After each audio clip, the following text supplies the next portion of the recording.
विद्यार्थी मित्रांनो नमस्कार. परीस करिअर अकॅडमी या यूट्यूब चॅनलवर आपले पुन्हा एकदा स्वागत आहे. मागील व्हिडिओमध्ये आपण कोल्हापूर शहर पोलीस भरती 2017 या पेपरमधील मराठी व्याकरणावरील प्रश्न सोडवले होते. या व्हिडिओमध्ये आपण त्याच पेपरमधील बुद्धिमत्ता व अंकगणित यावरील प्रश्न सोडवू. चला तर व्हिडिओला सुरुवात करू. पहिला प्रश्न, एका हौदात 2025 लिटर पाणी होते. त्यापैकी 1265 लिटर पाणी शेतीसाठी वापरले आणि 98 लिटर पाणी गळून गेले, तर हौदात उरलेले पाणी किती? आधी होते पाणी 2025 लिटर आणि त्यातील किती पाणी कमी झाले? 1265 लिटर पाणी शेतीसाठी वापरले गेले आणि 98 लिटर पाणी गळून गेले, म्हणजे 1265 अधिक 98 बरोबर येतील 1363.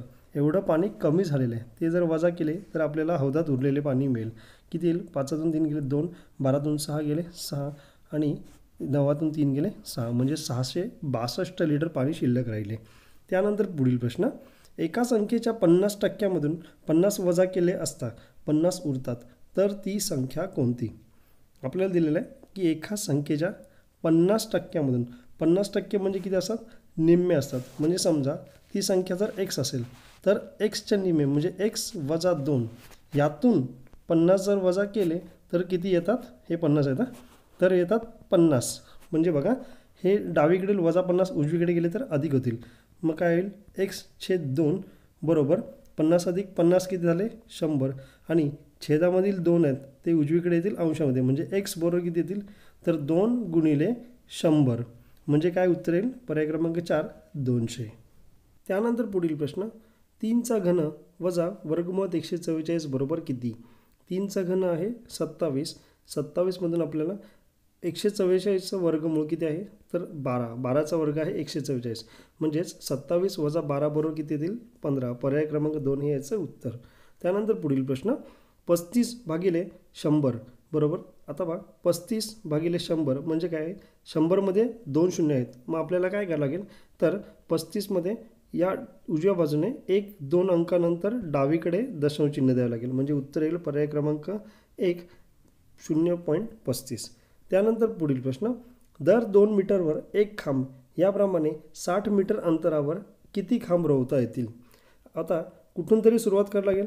समजा इथून आपण 2 मीटर मोजायला सुरुवात केली, तर हा पहिला खांब झाला आणि इथून 60 मीटर अंतरावरती खांब रोवायचे आहेत आणि प्रत्येक 2 मीटरला एक खांब, म्हणजे 60 मीटरसाठी 60 भागिले 2 बरोबर 30 खांब रोवावे लागतील. हे झाले 30 आणि सुरुवातीचा 1, म्हणजे एकूण 31 खांब 60 मीटर अंतरावरती रोवावे लागतील. त्यानंतर पुढील प्रश्न, एका कपाटाची किंमत 1250 रुपये होती. या किमतीत 12% वाढ झाली तर कपाटाची नवीन किंमत किती रुपये असेल? कपाटाच्या किमतीवरती म्हणजे 1250 या किमतीवरती 12%ने वाढ झालेली, म्हणजे आपल्याला 1250चे 12% काढावे लागतील. भाग कसा जाईल? हे 100ला 25 चोक 100 आणि 25 5 125 आणि 0. त्यानंतर 4 त्रिक 12 म्हणजेच 50 गुणिले 3 बरोबर 150 रुपयाने किंमत वाढलेली आहे कपाटाची. कपाटाची आधीची किंमत होती 1250. 1250मध्ये आपल्याला 150 मिळावे लागतील, म्हणजे उत्तर येईल 1400 पर्याय क्रमांक 4. त्यानंतर पुढील प्रश्न, 120 मुलांपैकी 65% मुले पास झाली, तर अनुत्तीर्ण मुलांची संख्या किती? आता 65% मुले जर पास झाली तर अनुत्तीर्ण मुले किती असतील? नापास झालेली मुले असतील 35%. मग आपल्याला 120चे 35% काढावे लागेल. काय येईल? हा 0 गेला, हा 0 गेला. त्यानंतर 6 दुने 12 आणि 5 दुने 10, 5 7 35, म्हणजे 6 गुणिले 7 बरोबर 42. पर्याय क्रमांक 2 हे याचं उत्तर. त्यानंतर पुढील प्रश्न, दशादशे दर साल दर शेकडा 15 दराने 450 रुपयांचे 4 वर्षांचे सरळ व्याज किती? आपल्याला सरळ व्याजाचे सूत्र माहितीच आहे. सरळ व्याज बरोबर मुद्दल गुणिले मुदत गुणिले दर भागिले 100. त्याप्रमाणे आपण सूत्रात किमती टाकल्या तर पाहूया. मुद्दल किती आहे? 450 रुपये आणि इथे मुदत दिलेली आहे 4 वर्षे आणि दर आहे 15%. तर पाहू, येईल 450 गुणिले 15 चोक 60 भागिले 100. आता 60 आणि 100ला 20ने भाग घालू. 20 त्रिक 60 आणि 20 पंचे 100. या 5ने 450ला भाग लावला तर 5 9 45, म्हणजे 90 गुणिले 3 बरोबर 270. पर्याय क्रमांक 1 हे याचं उत्तर. त्यानंतर पुढील प्रश्न, एका त्रिकोणातील कोणांची मापे 4:3:2 या प्रमाणात असतील तर सर्वात मोठ्या कोणाचे माप किती? आता कोणांची मापे 4:3:2 या प्रमाणात आहेत, म्हणजे त्यांच्यात काहीतरी समानपट आहे. ती समानपट जर x मानली तर कोणांची मापे 4x, 3x आणि 2x अशी होतील. आपल्याला माहितीच आहे की त्रिकोणाच्या सर्व कोणांची बेरीज 180 अंश असते. म्हणजेच 4x अधिक 3x अधिक 2x बरोबर 180 अंश. आता हे सगळे x यांची बेरीज होईल, म्हणजेच 9x बरोबर 180 अंश. म्हणून x बरोबर किती येईल? 180/9 म्हणजेच 20 अंश येईल. आता x म्हणजे समानपट आलेली आहे 20 अंश. सर्वात मोठा कोण कोणता आहे? 4x. म्हणजेच त्याची किंमत जर टाकली xची तर उत्तर येईल 4 × 20 म्हणजे 80, पर्याय क्रमांक 3. त्यानंतर पुढील प्रश्न, 24 मजुरांची मजुरी 3,000 रुपये झाली तर 9 मजुरांची मजुरी किती रुपये होईल? 24 मजुरांची मजुरी आहे 3,000 रुपये. मग एका मजुराची मजुरी किती येईल? 3,000 भागिले 24 केले तर उत्तर मिळेल 125. एका मजुराची मजुरी आहे 125. मग 9 मजुरांची मजुरी किती येईल? तर 125 × 9 बरोबर उत्तर येईल 1125, पर्याय क्रमांक 4. त्यानंतर पुढील प्रश्न, रमेश व गणेश यांच्या वयाचे गुणोत्तर 5:6 असून त्यांच्या वयांची बेरीज 33 वर्ष आहे. तर आणखी किती वर्षांनी त्यांच्या वयांचे गुणोत्तर 7:8 होईल? पाहूया. वयाचे गुणोत्तर आहे 5:6. समानपट जर x मानली तर 5x अधिक 6x बरोबर किती येतील? 33. म्हणजेच 11x बरोबर 33 येतील. म्हणजे x बरोबर किती येईल? तर 3. समानपट आहे वयाची त्यांच्या 3. म्हणजे पहा इथे 5 आणि 7 2ने वाढलेलं आहे गुणोत्तर. त्याचप्रमाणे गणेशच्या वयाचे गुणोत्तर 6 आणि 8 म्हणजे ते सुद्धा 2नेच वाढलेले आहे. जर 5:6 या गुणोत्तराला समानपटीने गुणले तर त्यांचे वय किती होईल?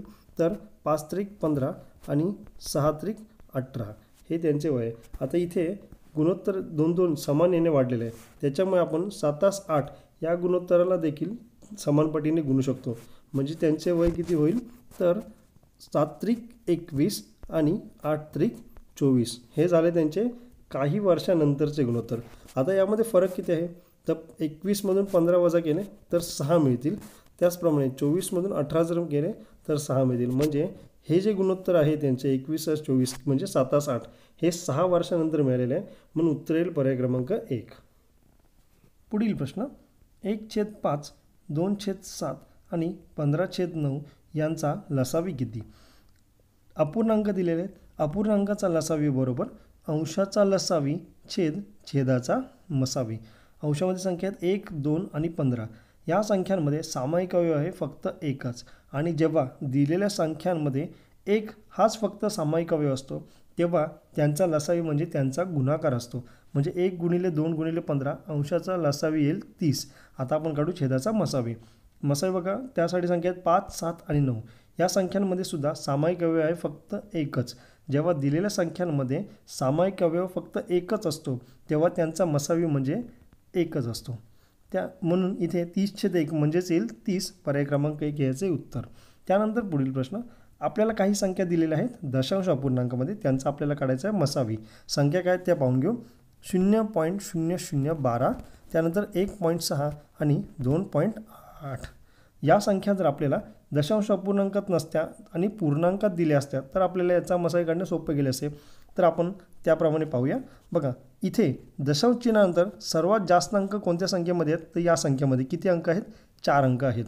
आपण इतर सर्व संख्या नाही तसंच करू, दशांश चिन्हानंतर 4 अंक करून घेऊ. म्हणजे इथे आपल्याला 3 शून्य वाढवावे लागतील. आता दशांश चिन्ह नाहीत असे समजून त्या संख्या लिहू. म्हणजे पहिली संख्या काय येईल? 12 येईल. दुसरी संख्या येईल 16,000. तिसरी संख्या येईल 28,000. आता मात्र ह्याचा मसावी काढणं आपल्याला सोपं जाईल. ह्याचा सामायिक अवयव 4 येईल म्हणून 4 डायरेक्ट लिहितो. 4×3=12, 4×4=16 आणि 4×7=28. 28. त्यानंतर 1नेच या सर्व संख्यांना भाग जाईल. आता मसावी म्हणजे सामायिक अवयवांचा गुणाकार म्हणजे 4 × 1. 4 हा झाला मसावी. पण हा मसावी कोणाचा आहे? 12, 16,000 आणि 28,000. आपल्याला संख्या दिलेल्या आहेत दशांश अपूर्णांकामध्ये.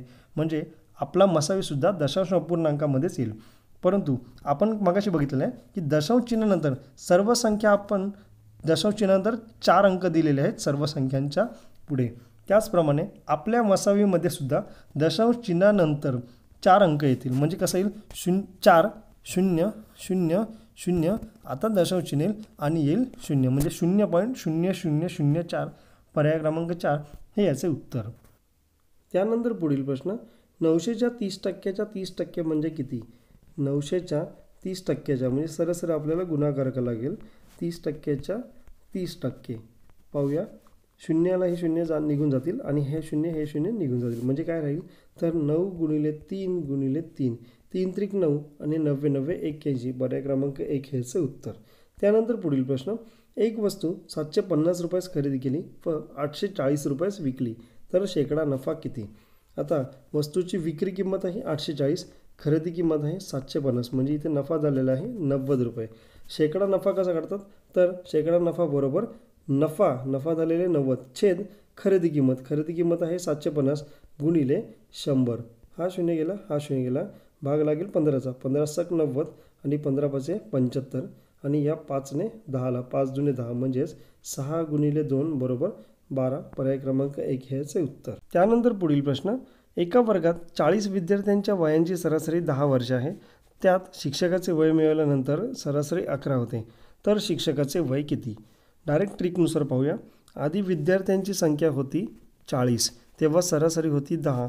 जेव्हा शिक्षकाचे वय मिळवले म्हणजे एकूण लोक झाली आता 41 लोकांची सरासरी झालेली आहे 11.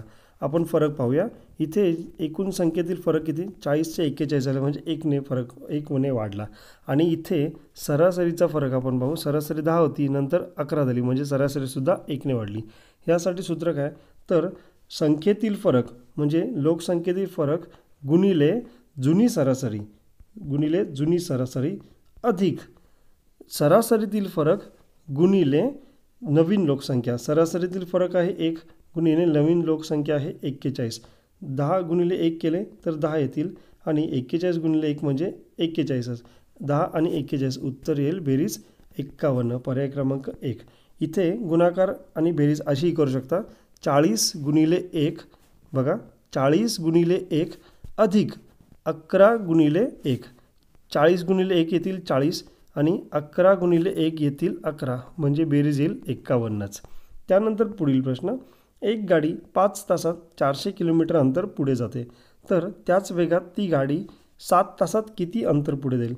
पहा, गाडी 400 किलोमीटर अंतर किती तासात पार करते? 5 तासात, म्हणजे गाडीचा वेग आहे 80 किलोमीटर प्रति तास. या वेगाने ती गाडी 7 तासात किती अंतर पार पाडेल? 80 गुणिले 7 बरोबर 8 7 56, म्हणजे 560 किलोमीटर अंतर ती 7 तासात पूर्ण करेल, पर्याय क्रमांक 3 हे याचं उत्तर. त्यानंतर पुढील प्रश्न, एक माणूस एका गावाला जाण्यासाठी जर तो ताशी 3 किमीने गेला तर 40 मिनिटे उशिरा जातो, आणि जर तो ताशी 4 किमीने गेला तर तो 30 मिनिटे लवकर जातो, तर त्या दोन ठिकाणांमधील अंतर किती? एकदा वेग आहे 3 किलोमीटर आणि एकदा वेग आहे 4 किलोमीटर.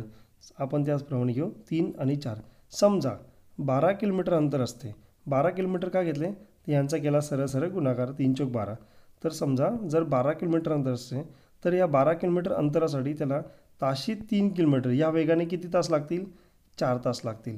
आणि 12 किलोमीटर तेवढ्याच अंतरासाठी एका तासाला 4 किलोमीटर या वेगाने त्याला किती तास लागतील? तर लागतील 3 तास. बघा, म्हणजे फरक किती? 1 तासाचा फरक पडला, म्हणजेच 60 मिनिटांचा फरक पडलेला आहे. कशासाठी? तर अंतर 12 किलोमीटर असताना, म्हणजे बघा 12 किलोमीटर अंतर होतं तेव्हा 3 आणि 4 या वेगाने फरक किती मिनिटाचा पडला? 60 मिनिटाचा फरक पडला. आणि इथे फरक किती मिनिटाचा पडलेला आहे? ही 40 मिनिटे आणि ही 30 मिनिटे, म्हणजे एकूण 70 मिनिटाचा फरक पडलेला आहे. अंतर किती आहे माहिती नाही, ते जर आपण x मानले आणि तिरकस गुणाकार जर केला तर काय येईल? x गुणिले 60 बरोबर 12 गुणिले 70. x इथेच राहतील आणि 60 जातील छेदामध्ये, म्हणजे हा शून्य गेला, हा शून्य गेला, 6 दुने 12, म्हणजे 2 गुणिले 7 बरोबर 14, पर्याय क्रमांक 2 हे याचं उत्तर. त्यानंतर पुढील प्रश्न, 0.25 छेद 0.5 भागिले 0.5 छेद 0.25. आता इथे भागाकारानंतर जो अपूर्णांक आहे तो आपण गुणाकारात जर लिहिला तर ह्याचा व्यस्त होईल. व्यस्त म्हणजे छेद जाईल अंशामध्ये आणि अंश जाईल छेदामध्ये. म्हणजे आपण कसं लिहू तर 0.25 गुणिले 0.5 गुणिले, इथे भागाकार होतं त्याच्याऐवजी आपण गुणिले लिहू, आणि 0.25 छेद गेला अंशामध्ये आणि छेद 0.5 अंश गेला छेदामध्ये. आता ह्याचं पुढे काय येईल तर 0.5 गुणिले 0.5 म्हणजेच काय येईल तर 0.25 येतील गुणिले 0.25. 0.25 भागाकारात निघून जातील म्हणजे राहतील फक्त 0.25. पर्याय क्रमांक 1 हे याचं उत्तर.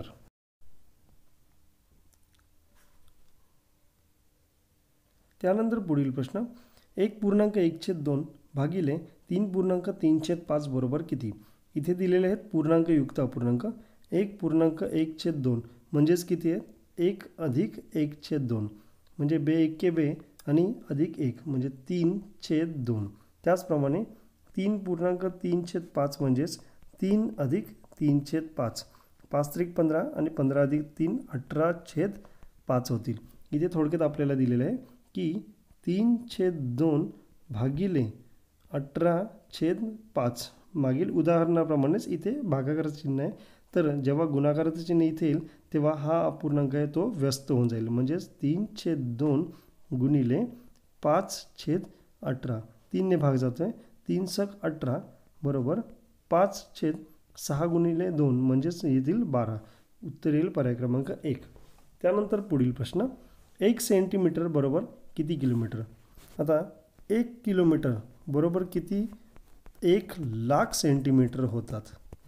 जर 1 किलोमीटर बरोबर 1,00,000 सेंटीमीटर होतात तर 1 सेंटीमीटर बरोबर किती येतील तर हे 1,00,000 आहेत ते येतील 1 किलोमीटरच्या छेदामध्ये म्हणजेच 1/1,00,000 किलोमीटर होतील. हे होईल 1 सेंटीमीटर. आता इथे भाग लागण्यासाठी दशांश चिन्ह बघा इथे 0 दिलेले आहेत 5 म्हणजे आपल्याला दशांश चिन्ह 5 अंकानंतर द्यावं लागेल. म्हणजे 1 2 3 4 आणि 5 आणि मग त्यानंतर येईल दशांश चिन्ह आणि पुढे 0 म्हणजे 1 सेंटीमीटर बरोबर 0.00001. पर्याय क्रमांक 2 हे याचे उत्तर. त्यानंतर पुढील प्रश्न 60 गुणांच्या परीक्षेत 42 गुण मिळाले तर शेकडा किती गुण मिळाले. 42 गुण मिळाले 60 गुणांच्या परीक्षेत. याचा शेकडा जर काढायचा म्हणला तर हा 0 गेला हा 0 गेला 6 7 42 म्हणजे 7 गुणिले 10 बरोबर 70. शेकडा 70 गुण मिळाले. त्यानंतर पुढील प्रश्न दर साल दर 10% दराने 600 रुपयांचे 3 वर्षांचे चक्रवाढ व्याज किती होईल. चक्रवाढ व्याज म्हणजे व्याजावरती व्याज जे मिळते त्याला म्हणतात चक्रवाढ व्याज. आपण एक एक वर्षाचं व्याज चेक करू. पाहूया. आधी मुद्दल होती 600 रुपये. 600 रुपयेवरती आपल्याला 10% या दराने किती व्याज मिळेल पहिल्या वर्षी तर 60 रुपये व्याज मिळेल. बघा 10% म्हणजे 1 शून्य कमी होऊन जाईल त्याचा. आता पुढच्या वर्षी हे व्याज त्या मुद्दलमध्ये मिळवलेले असेल म्हणजे पुढच्या वर्षी रक्कम असेल 660 रुपये. आता या 660 रुपयेवरती परत 10% किती व्याज मिळेल तर 1 शून्य निघून जाईल म्हणजे पुन्हा पुढच्या वर्षी व्याज मिळेल 66 रुपये. त्यानंतर आता रक्कम किती झाली 660 अधिक 66 म्हणजे 726 रुपये एवढी रक्कम झाली तिसऱ्या वर्षासाठी. आता ह्याच्यावरती पुन्हा 10% म्हणजे 72.6 एवढे व्याज तिसऱ्या वर्षी मिळाले. म्हणजे 3 वर्षाची व्याजाची जर आपण बेरीज केली 60 66 अधिक 72.6 बरोबर बेरीज बघा हा तसंच राहतो आहे आणि 6 आणि 2 8 आणि 6 आणि 6 12 12 आणि 7 19 म्हणजे 198 रुपये 60 पैसे एवढे व्याज मिळाले. पर्याय क्रमांक 1 हे याचे उत्तर. पुढील प्रश्न एका काटकोन त्रिकोणाचे क्षेत्रफळ 352 चौरस सेंटीमीटर आहे. त्याच्या काटकोन करणाऱ्या 2 बाजूंपैकी एक बाजू 22 सेंटीमीटर आहे तर दुसरी किती. काटकोन त्रिकोणाचे क्षेत्रफळ बरोबर 1/2 गुणिले काटकोन करणाऱ्या बाजूंचा गुणाकार. त्यातील एक बाजू दिलेली आहे 22 सेंटीमीटर दुसरी बाजू माहिती नाही ती आपण मानू x बरोबर दिलेलं आहे 352. आता x डावीकडे जातील आणि 352 गुणिले छेदातील 2 येतील अंशामध्ये आणि अंशातील 22 येतील छेदामध्ये. भाग कसा लागेल 11 दुने 22 आणि 11 ने 352ला 11 त्रिक 33 राहिले 2 11 दुने 22. पर्याय क्रमांक 4 हे याचे उत्तर. त्यानंतर पुढील प्रश्न 3375 या संख्येचे घनमूळ किती. आता बघा 9चा घन किती आहे 729 आणि 10चा घन आहे 1000. म्हणजे आपल्याला एक गोष्ट लक्षात आली की 2 अंकी संख्याचा घन तिथून पुढे 4 अंकी संख्याच येतो. म्हणजे 3375 ही 4 अंकी संख्या आहे, हिचं घनमूळ 2 अंकी संख्या असली पाहिजे. म्हणजे समजा हे ते 2 अंक आहेत. आता कोणते 2 अंक आहेत ते आपण शोधू.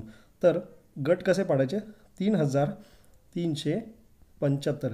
एक गट कसा पाडला? एक दशक शतक या अंकानंतर एक गट पाडला आणि दुसरा गट आहे उरलेल्या संख्यांचा. आता ह्या गटाने आपण इथली संख्या शोधू आणि ह्या गटाने इथली संख्या शोधू. या संख्येसाठी काय करायचं? तर अशी संख्या इथे लिहायची की जिचा घन केला असता त्या घनाच्या एकक स्थानी 5 अंक येतो. तर कोणती अशी संख्या आहे की जिचा घन केला असता त्याच्या एकक स्थानी 5 अंक येतो? तर ती संख्या आहे 5. बघा पर्यायामध्ये सर्व संख्या 5च आहेत. 5चा घन येतो 125 आणि त्याच्या एकक स्थानी येतात 5. म्हणजे आपल्याला एक अंक तर मिळाला. 5 हा आपला एक अंक. आता राहिला दुसरा अंक. यासाठी काय करायचं की हा जो गट आहे या गटाच्या अलीकडील सर्वात अलीकडील घनसंख्या कोणती आहे ती पाहायची आणि तिचं घनमूळ इथे लिहायचं. 3च्या आधीची घनसंख्या आहे 1. 1चं घनमूळ आहे 1च. म्हणजे आपली ती संख्या झाली 15. उत्तर पर्याय क्रमांक 1. पुढील प्रश्न. जर ADF बरोबर 641 तर CDM बरोबर किती? इंग्रजी वर्णमालेप्रमाणे त्यांना क्रम देऊ. A पहिलं अक्षर आहे तर काय येईल? 1. त्यानंतर D आहे 4थं अक्षर आणि F आहे 6वं अक्षर. तर 1 4 6 हा जो क्रम आहे तो कसा लिहिलेला आहे? उलटा लिहिला आहे. 6 4 1. बघा इथे 6 4 1. मग आपण CDMसाठी पाहू. C तिसरं अक्षर आहे, D आहे 4थं अक्षर आणि M आहे 13वं अक्षर. यानुसार क्रम कसा अपेक्षित आहे? तर 3 1 4 3 असा 3 1 4 3. मात्र असा कोणताही इथे पर्याय उपलब्ध नाही. म्हणजे इथे काय केलेलं आहे? 13 आहे तसेच ठेवलेले आहेत आणि त्याच्यानंतर 4 3 असा उलटा क्रम लिहिलेला आहे. बघा 13 43. पर्याय क्रमांक 1 मध्ये हा क्रम आहे म्हणून याचं उत्तर येईल पर्याय क्रमांक 1. त्यानंतर पुढील प्रश्न.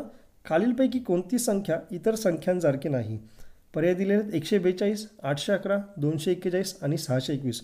पर्याय बघता क्षणीच आपल्या लक्षात येतं 142 हे याचं उत्तर आहे, कारण की ही समसंख्या आहे आणि बाकीच्या 3 संख्या आहेत त्या विषम संख्या आहेत. त्यानंतर पुढील प्रश्न. 480 20 तर 416 किती? आता 480 आणि 20 यांचं काय कनेक्शन आहे? तर काय केलेलं आहे? ह्या 4ने 80ला भाग लावलेला आहे. म्हणजे 80/4 जर केले तर उत्तर येते 20. बघा ते लिहिलेलं आहे त्या संख्येच्या पुढे. त्याचप्रमाणे 416साठी काय करावं लागेल आपल्याला? 16ला या 4ने भाग लावावा लागेल. उत्तर येईल 4. तेच येईल याच्या पुढे म्हणजे पर्याय क्रमांक 4 हे याचे उत्तर. त्यानंतर पुढील प्रश्न. जर 7 100 तर 50 किती? 7 आणि 100 कसे आले? 7 वरून 100. 7चा वर्ग 49 येतो. 49ची केली दुप्पट ती येते 98 आणि त्यामध्ये मिळवले 2 बरोबर आले 100. त्याचप्रमाणे आपल्याला काय करावं लागेल? तर 5चा करावं लागेल वर्ग तो येईल 25. 25ची करा दुप्पट ती येईल 50.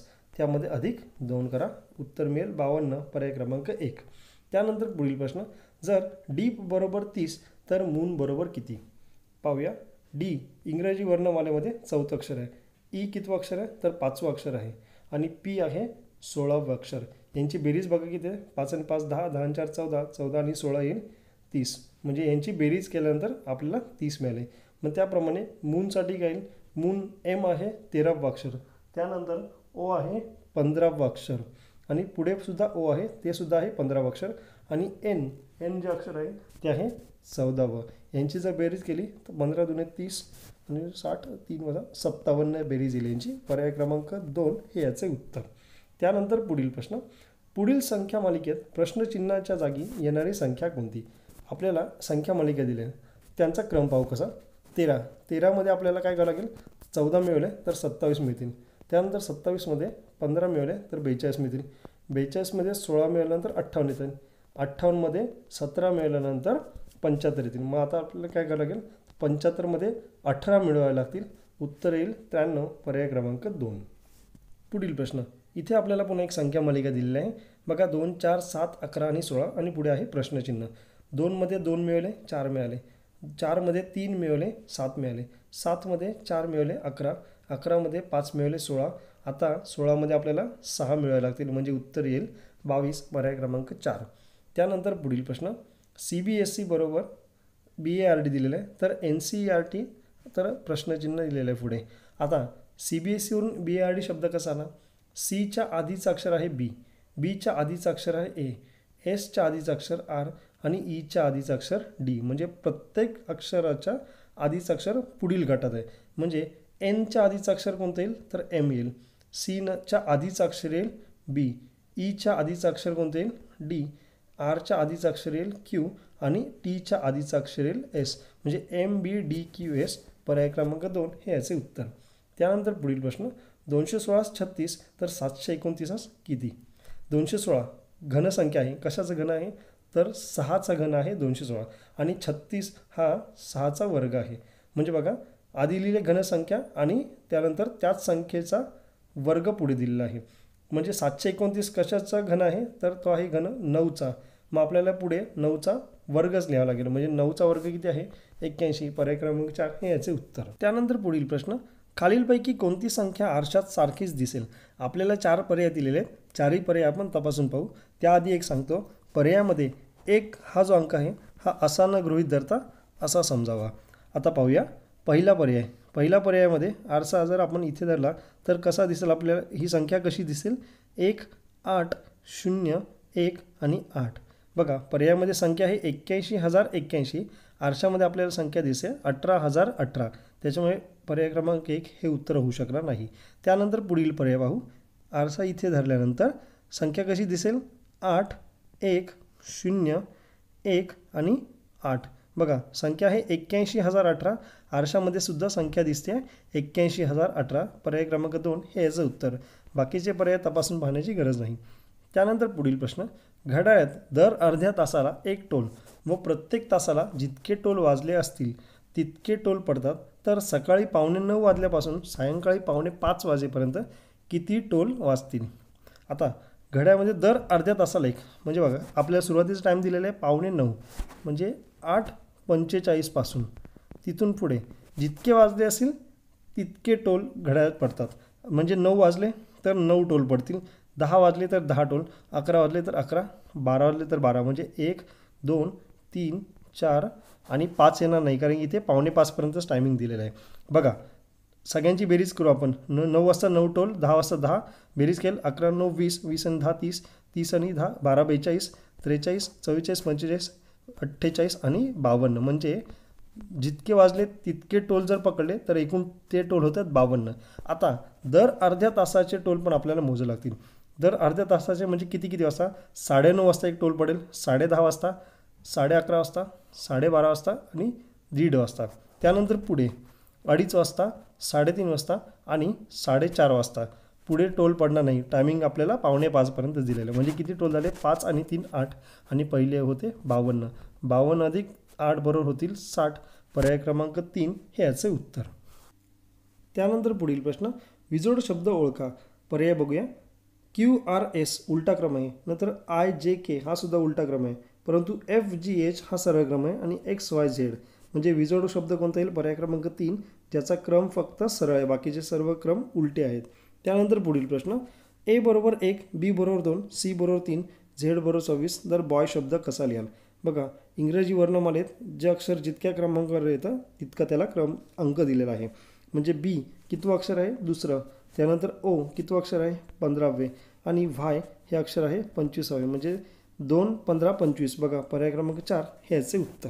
त्यानंतर पुढील प्रश्न AZ JQ EV LO प्रश्नचिन्ह. AZ A अक्षर आहे पहिलं, Z अक्षर आहे 26वा, म्हणजे त्या दोघांची बेरीज येते 27. त्याचप्रमाणे J हे अक्षर आहे 10वं, Q हे अक्षर आहे 17वं, यांची बेरीज येईल 27. पुढे जे काही गट आहेत त्या प्रत्येकाची बेरीज 27च येते. आता आपल्याला काय करायचं आहे, पर्यायामध्ये कोणत्या दोन अक्षरांची बेरीज 27 येते. K आहे 11वं अक्षर, M आहे 14 अक्षर, यांची बेरीज येते 25. पर्याय क्रमांक 1 येऊ शकत नाही. त्यानंतर C तिसरं अक्षर आहे आणि X हे 24वा अक्षर आहे. 24 आणि 3 27 येतात, म्हणजे पर्याय क्रमांक 2 हे याचे उत्तर. त्यानंतर पुढील प्रश्न BC EF IJ NO आणि प्रश्नचिन्ह. बघा BC नंतर EF आले, म्हणजे इथे D वगळलेला आहे. त्यानंतर EF नंतर GH 2 अक्षर वगळलेले आहेत आणि त्याच्या पुढची अक्षरं घेतलेले आहेत. त्यानंतर IJ नंतर K L आणि M ही 3 अक्षरं न लिहिता NO लिहिले आहेत. बघा अक्षर वाढत गेली 1 2 आणि 3, म्हणजे आता NO नंतर आपण 4 अक्षरं वगळायची आहेत, लिहायची नाहीत. म्हणजे कोणती NO नंतर कोणतं P Q R आणि S ही अक्षरं वगळून त्याच्या पुढची 2 अक्षरं सलग, म्हणजे S नंतर कोणतं येतं T आणि यू पर्याय क्रमांक 4 हे याचे उत्तर. त्यानंतर पुढील प्रश्न 1, 8, 27, 64, 125, 216 आणि प्रश्नचिन्ह. या संख्या भाताक्षणीच आपल्या लक्षात येतं या घनसंख्या आहेत. हा 1चा घन, 2चा घन आहे, 3चा घन, 4चा, 5चा, 6चा आणि पुढे आपल्याला इथे 7चा घन लिहावं लागेल. 7चा घन किती आहे? 343. पर्याय क्रमांक 4 हे याचे उत्तर. त्यानंतर पुढील प्रश्न जर बिर्ला बरोबर हा अक्षर गट आहे तर लिब्रा बरोबर काय?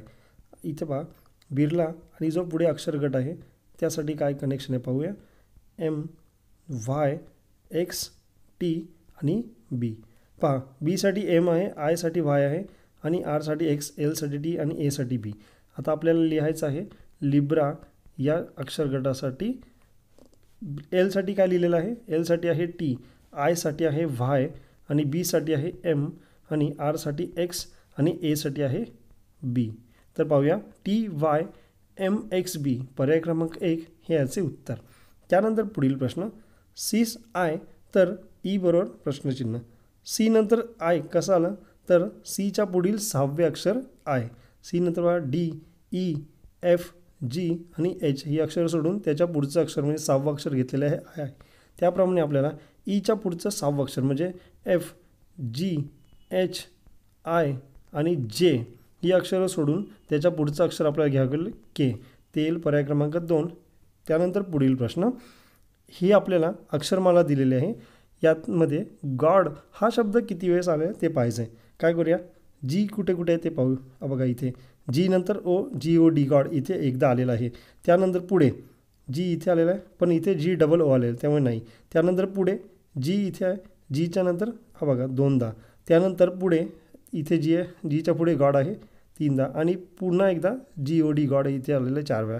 म्हणजे एकूण 4 वेळा आलेलं आहे. पर्याय क्रमांक 3 हे याचे उत्तर.